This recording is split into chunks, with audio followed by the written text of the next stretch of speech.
Thomas Shelby ఈ పేరు తెలియని వాళ్ళు ఉండరు. పీకీ బ్లైండర్స్ బ్రిటిష్ సిరీస్లో main popular character.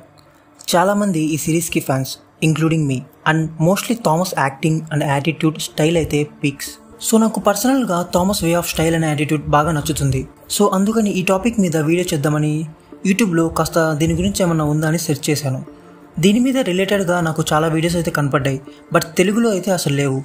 And charisma on command అని ఒక ఛానల్లో చాలా బాగా నీట్గా ఎక్స్ప్లెయిన్ చేశాడు. ఆ వీడియో నేను ట్రాన్స్లేట్ చేసి నా స్టైల్లో చెప్తాను. లిటరల్లీ దొబ్బేశాను భయ్యా. ఓకే, అంటే ఆ వీడియో చూశాక అంతకన్నా బెటర్గా నేను దాన్ని అనలైజ్ చేసి చేయగలను అని నాకు అనిపించలేదు. అందుకే ఆ వీడియోలో ఉన్న కంటెంట్ని యూజ్ చేసుకుంటున్నాను. పీకీ బ్లైండర్స్ షోలో థామస్ షెల్బీ ఒక మాస్టర్ మైండ్. బట్ బ్లైండ్గా ఫాలో అవ్వకండి, ఎందుకంటే ప్రతి సిచ్యువేషన్ని మనం కంట్రోల్ చేయడం కుదరదు. అండ్ నేను ఎగ్జాంపుల్స్ కూడా ఇస్తాను. ముందుగా Tommy anti social and violent. And అలాగే 2 పాయింట్స్ మనం ఇక్కడ నోటీస్ చేయాలి. ఏ సిచ్యువేషన్లో అయినా ఎంత ప్రెజర్ ఉన్నా తను చాలా కామ్గా ఉంటాడు. అండ్ ఈ కామ్నెస్లోనే క్లెవర్గా, క్రూయల్గా ఆలోచిస్తాడు. నా ఫ్రెండ్ ఒకడు ఉన్నాడు. ఈ షో చూసిన తర్వాత వాడు ఆ క్యారెక్టర్లో థామస్ షెల్బీ లాగా యాక్ట్ చేయడం స్టార్ట్ చేస్తున్నాడు రియల్ లైఫ్లో. నాకు అర్థం కాల, ఏంట్రా బాబు చంద్రముఖిలా బిహేవ్ చేస్తున్నావు అని. కొంతమంది ఈ మైండ్ సెట్తో ఉంటారు. సో ఇది అవాయిడ్ చేయడం బెటర్. అపార్ట్ ఫ్రమ్ దిస్, ఈ క్యారెక్టర్ నుంచి మనం ఏం నేర్చుకోవచ్చు అండ్ రియల్ లైఫ్లో ఎలా అప్లై చేయొచ్చు అని తెలుసుకుందాం. He rarely over reacts in situations of extreme pressure. ఇక్కడ పీస్ ఫౌండేషనల్. ఇక్కడ టామీ పుట్టడంతోనే కామ్ కాదు. కోర్స్ అందరూ అలా ఉండరు. టామీకి చాలాసార్లు లైఫ్ థ్రెటనింగ్ సిచ్యువేషన్స్ జరిగాయి. తను గ్యాంగ్స్టర్గా ఎదిగే కొద్దీ తన పరిస్థితులు అలవాట్లు అయిపోయింది. తను గ్యాంగ్స్టర్గా ఎదిగే కొద్దీ తనకు థ్రెటనింగ్ సిచ్యువేషన్స్ ఎక్కువ అయ్యాయి. అండ్ అలాగే వీటికి అతను అడాప్ట్ అయిపోయాడు. సో దీనివల్ల అతను పెద్దగా ఓవర్ రియాక్ట్ అవ్వడు. దీన్ని ఎక్స్పోజర్ థియరీ అంటారు. ఫర్ ఎగ్జాంపుల్, ఇప్పుడు దీన్ని మనం మన లైఫ్లో ఎలా అప్లై చేద్దామో చూద్దాం. ఫర్ ఎగ్జాంపుల్, మీకు నెక్స్ట్ వీక్ ఇంటర్వ్యూ ఉందనుకోండి. కోర్స్ అందరూ ఇంటర్వ్యూ అంటే కాస్త కోస్త ఫియర్ ఉంటుంది. సో ఇలాంటి స్టేట్లో మనం ఫ్రెండ్తో కానీ ఆ ఫీల్డ్లో రిలేటెడ్గా జాబ్ రిలేటెడ్ పర్సన్ని పట్టుకొని అతన్ని మిమ్మల్ని జస్ట్ నార్మల్గా కాస్త ఫార్మల్గా ఇంటర్వ్యూ చేయమని చెప్పండి. మీకు అతను అడిగిన క్వశ్చన్ ఏ ఆన్సర్ తెలిసినా తెలియకపోయినా ఇంటర్వ్యూ ప్రాసెస్ మీద ఒక గ్రిప్ అనేది వస్తుంది. ఒక ఇంప్రెషన్ అనేది మీ మైండ్లో క్రియేట్ అవుతుంది. మళ్ళీ అదే వీక్లో ఇంకో పర్సన్ ఆర్ మీ ఫ్రెండ్తో సేమ్ ఇదే ప్రాసెస్ని ఫాలో అవ్వండి. ఒకవేళ ఇదంతా కుదరదు అనుకుంటే ఇంటర్వ్యూ మీకు జరుగుతుంది కదా నెక్స్ట్ వీక్లో, ఆ ప్లేస్కి, ఆ బిల్డింగ్లోకి వెళ్ళండి. దీంతో మీకు సెల్ఫ్ అవేర్నెస్ వస్తుంది. మీ మైండ్లో ఆల్రెడీ ఈ ప్లేస్ నోట్ అయిపోయి ఉంటుంది. సో నెక్స్ట్ మీరు ఇంటర్వ్యూకి వెళ్ళినప్పుడు పెద్దగా టెన్స్ అవ్వరు ఆ ప్లేస్ని చూసి.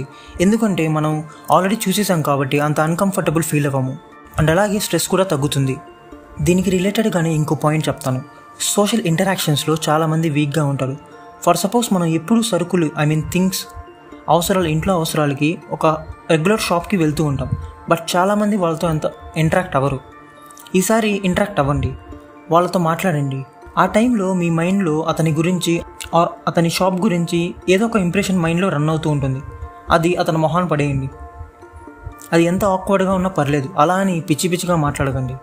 సో షాప్ అతను కూడా మీకు రిప్లై ఇస్తాడు. సో ఇలా అసలు మీకు సంబంధం లేని వాళ్ళతో కూడా మీరు కాన్ఫిడెంట్గా మాట్లాడగలరు. సో ఇలా మీరు సోషల్ ఇంటరాక్షన్స్లో పార్టిసిపేట్ చేయొచ్చు. అంటే మనల్ని మనం ఎక్స్పోజ్ చేసుకోవాలి.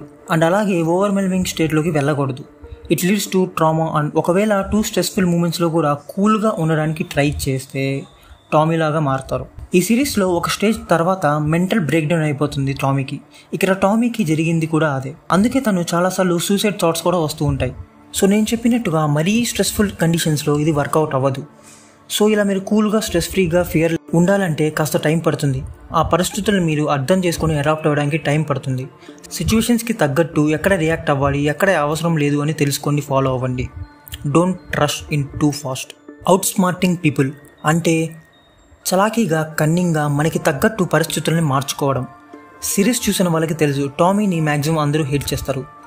అండ్ దానికి రీజన్ కూడా ఉంటుంది. అయినా కూడా టామీ తన పనుల్ని చేయించుకుంటాడు. ఇక్కడ తను ఫాలో అయ్యేది 3 powerful tricks. His use of state breaking question. మనం ప్రెజర్లో ఉన్నప్పుడు మనం ఆటోమేటిక్గా గో విత్ ద ఫ్లో అనే స్టేట్లో ఉంటాం. మనకన్నా పవర్లో ఉన్న వాళ్ళు మాటలు ఆ టైంలో ఆలోచించకుండా ఓకే అనేస్తాం. అంటే ఇక్కడ ఈ ప్రెజర్ వల్ల మనకి తెలియకుండానే మన పవర్ని సరెండర్ చేస్తున్నాం. కోర్స్ దీనివల్ల మీకు మంచి డీల్ అవ్వదు. ఒక స్టేట్ బ్రేకింగ్ క్వశ్చన్ మీ కన్వర్జేషన్ని కట్ చేస్తుంది. సో అక్కడి నుంచి మీ ఫ్లో కన్వర్జేషన్ అనేది ఆగిపోతుంది. ఇక్కడ ఆ కన్వర్జేషన్ ఇప్పుడు మన చేతుల్లో లేదు, ఎదుటి వ్యక్తి చేతుల్లోకి వెళ్ళిపోయింది.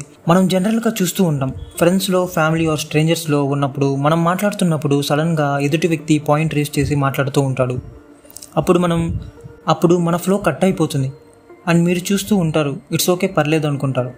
ఈ సీన్లో టామీ ప్రిజన్లో ఉన్నా కూడా ఆ పర్సన్ మాట్లాడుతున్నా పట్టించుకోడు అండ్ తనతో పాటు తెచ్చుకున్న డాగ్తో మాట్లాడుతూ ఉంటాడు.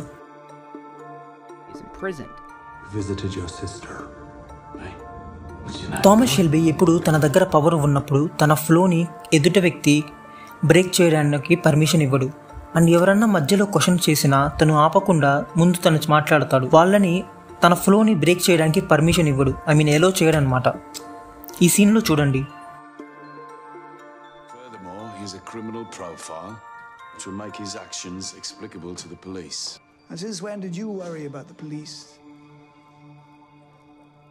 అండ్ ఇక్కడ నేను ఇంకో సైకలాజికల్ పాయింట్ చెప్పాలి అనుకుంటున్నాను.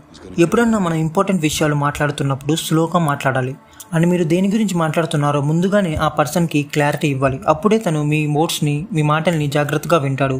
ఇలా రియల్ లైఫ్లో మీ ఫ్లోని ఎవరన్నా బ్రేక్ చేస్తే యారోగెంట్గా కాకుండా ప్రొడక్టివిటీతో అంటే డీసెంట్ వేలో మీరు వాయిస్ని కాస్త పెంచి రైజ్ చేసి మీ పాయింట్ని ఎక్స్ప్రెస్ చేయడానికి ట్రై చేయండి. ఏదైనా పాయింట్ మీద మాట్లాడేటప్పుడు అందరికన్నా ఎక్కువ తెలుసు అని కొంతమంది అనుకుంటారు అండ్ ఇంకొంతమంది అందరితో శబాష్ అనిపించుకోవాలి అనుకుంటూ ఉంటారు. ఇలా ఇండివిజువల్గా ఎవరికి వారు ఓన్ అజెండాస్ ఉంటాయి. Find a way to align your needs with the other persons. ఒక సీన్లో కింబర్ గ్రేస్ని అసాల్ట్ చేయడానికి ట్రై చేస్తాడు, బట్ టామీ దాన్ని ఆపాలి అనుకుంటాడు. ఎందుకంటే టామీ గ్రేస్ లవర్ కాబట్టి. బట్ తను అక్కడికి తిరిగ్గా కూర్చొని, బాబు నా లవర్ నువ్వేం చేయకు అని చెప్పడు. ఇలా డీసెంట్ వేలో తను మాట్లాడు. ఇలా డీసెంట్ వేలో చెప్తే ఎవరు వినరు కాబట్టి తను ఇన్స్టెంట్గా తనకి ఒక డిసీజ్ ఉందని చెప్తాడు. దాంతో వాడు కూడా భయపడి పారిపోతాడు.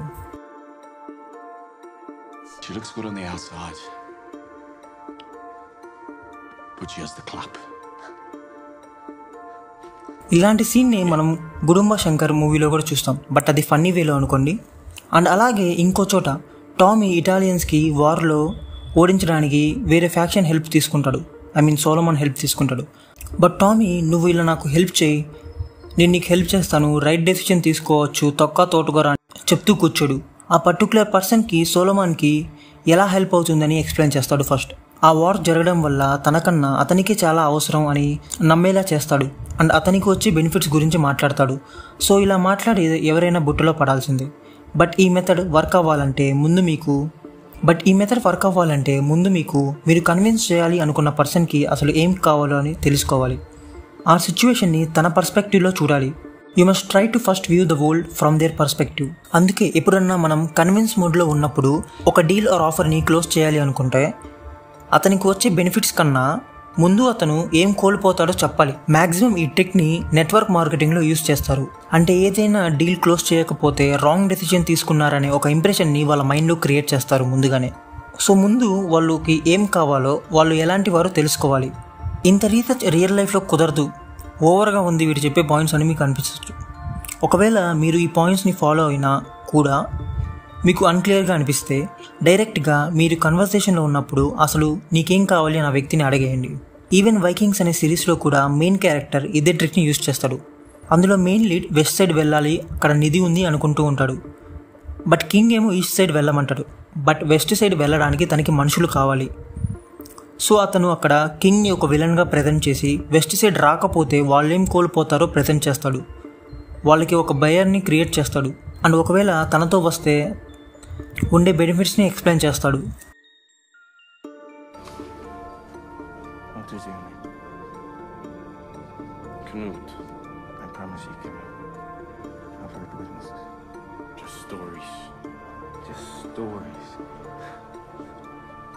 Just stories. All things begin and end. It's stories. We have to remember though that Errol Haraldsson has ordered us to sail east. The Earl knows nothing about the new boat. He knows nothing about the new way of navigating. This is why he refuses to let us go west. He could kill us for disobeying his orders. Yes, he could. We can offer you a chance to shine in battle and impress the gods, and to bring back such plunder that you have never seen before. Have you got the balls to join us? I'll go. And I will come.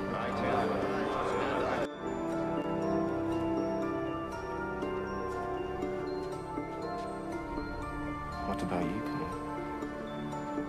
Are you coming? Yes. I want a good story to tell my children. He gives both the carrot and the stick.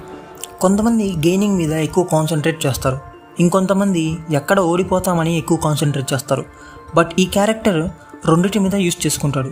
ఒక సీన్లో ఒక inspector Thomas guns ప్లేస్ని ride చేస్తాడు. అప్పుడు Tommy అతని దగ్గరికి వెళ్ళి అతనికి 2 ఆప్షన్స్ ఇస్తాడు. గన్స్ని తిరిగి ఇవ్వకపోతే అతన్ని చంపేస్తాను అంటాడు.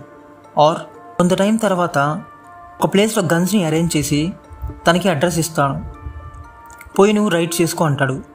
నువ్వు హీరో అవుతావు అండ్ అలాగే నీకు మెడల్స్ కూడా వస్తాయి అంటాడు. ఇన్స్పెక్టర్కి థామస్ మీద కోపంగా ఉన్నా కానీ తన ఆఫర్ని అగ్రీ చేశాడు. అంటే థామస్ ఇక్కడ తను ఎలా మ్యానిపులేట్ చేశాడో చూడండి. Your life in the Force is over. When I have achieved what I've set out to achieve, I will let you know where to find the guns. You'll be a hero. తనకి ఇప్పుడు వదిలేసి తర్వాత పట్టుకోవడం best అనే option ఇచ్చాడు. To get things done, this is a superior strategy then simple commanding or threatening people. So work లో or business లో same strategy use చేస్తారు. ఆర్ బిజినెస్ లో కామన్ గోల్ ఉన్నప్పుడు గెయిన్ తో పాటు వాళ్ళు ఏం లూజ్ అవుతారో కూడా ఎక్స్ప్లెయిన్ చేయాలి. Ability to turn trash into resources. Lemons into lemonade చేసినట్టుగా ఫ్రీగా ఉన్న వాటర్ని బాటిల్లో నింపి అమ్ముతున్నారు. అంటే making the best of a bad situation. Example చెప్తారు.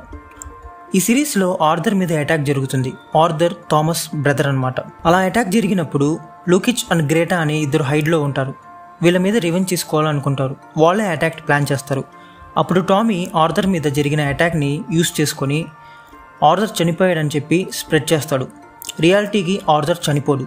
అండ్ ఇలా తను యూస్ చేసి బొక్కలో ఉన్న ఆ 2 బయటికి తెప్పిస్తాడు అండ్ వాళ్ళని సర్ప్రైజ్ అటాక్ ఇచ్చి వాళ్ళని చంపేస్తాడు. కోర్స్ ఇది సినిమా వరకు పరిమితం అని మీరు అనుకోవచ్చు. రియల్ లైఫ్లో కూడా ఇది ఇంపాసిబుల్ అని ఫీలింగ్ రావచ్చు. ఫర్ ఎగ్జాంపుల్ ఓషన్లో ట్రాష్ అనేది కామన్, మనందరం చూస్తూ ఉంటాం. బట్ ఇక్కడ ఆ ట్రాష్ని కలెక్ట్ చేసి దాన్ని ఒక రీసోర్స్గా మార్చి ఆ మ్యాసివ్ ట్రాష్ని ప్లాస్టిక్ని రీసైక్లింగ్ ప్లాంట్స్కి అమ్మేస్తున్నారు. ఇది ఒక బిజినెస్. ఇక్కడ మనం తెలుసుకోవాల్సింది ఏంటంటే బ్యాడ్ సిచ్యువేషన్లో కూడా దాన్ని అనలైజ్ చేసి రీసోర్స్గా మార్చుకోవడం మనకు తెలియాలి. I think you got my point. ఒక సిచ్యువేషన్ని ఓన్లీ వన్ పర్స్పెక్టివ్లో చూడకూడదు. డిఫరెంట్ యాంగిల్స్లో ఆ సిచ్యువేషన్ని మనం అనలైజ్ చేయాలి. ఆ ప్రాబ్లం మీద మనం కూర్చొని దానికి కాస్త టైం ఇస్తే మనకి సొల్యూషన్ అనేది దొరుకుతుంది. సో ఈ వీడియో మీకు నచ్చింది అని అనుకుంటున్నాను అండ్ అర్థమైంది అనుకుంటున్నాను. Thanks for watching.